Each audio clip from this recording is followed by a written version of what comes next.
mo ti dé olúwa sọ fún Jésù kí Jésù sọ fún ẹ̀mí mímọ́ ipò tí mo wà yóò tẹ́ mi lọ́rùn ni mo ṣe wá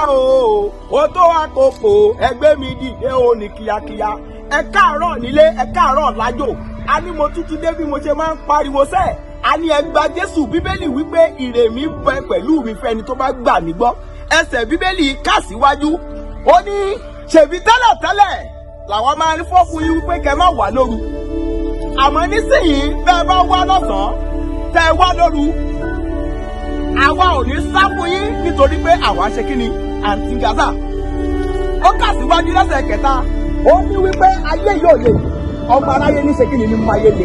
a ní òkú ìyá yín ẹ̀yin lè máa sì yá yín ẹ wá ẹ̀gbọ́n ẹ wò ó ẹ jẹ́ kí n sọ fún yín balẹ̀ ń bá dòòpọ̀ àwọn wo ni wọ́n ń gbá yín bíbélì sọ wípé ẹ má ṣe jẹ́ kí wọ́n gbá yín tí wọ́n bá gbá yín wọ́n ti gba ẹlòmíì ẹ wò mí dáadáa mo fẹ́ já yín tán lónìí ṣe rí àwọn company kan wà tó wà rẹ́gísítà Leofid Exchange ni wọ́n ń ta bitcoin wọ́n ń ra bitcoin wọ́n ń ra iTunes wọ́n tún ta iTunes ẹ lọ sọ́dọ̀ wọn nítorí pé wọ́n wà rẹ́gísítà wọ́n ní company registration lọ́dọ̀ àwọn CAC ẹ lọ bá wọn dòpọ̀ láti òní lọ ẹ sọ fún wọn wípé Leofid òun lẹ́nu tó lè ṣe ẹ lọ máa ra bitcoin ẹ lọ máa ta bitcoin àwọn máa bá yín rà wọn máa bá yín tà látòrí ẹ ṣe bẹ́ẹ̀ lọ. ẹ jọ̀ọ́ wòlíì. Jésù ló pè yín àbí Leofid. Jésù pè mí Leofid Exchange tún pè mí pé jáde lọ Ìjẹ̀bú jẹ́ kí wọ́n mọ̀.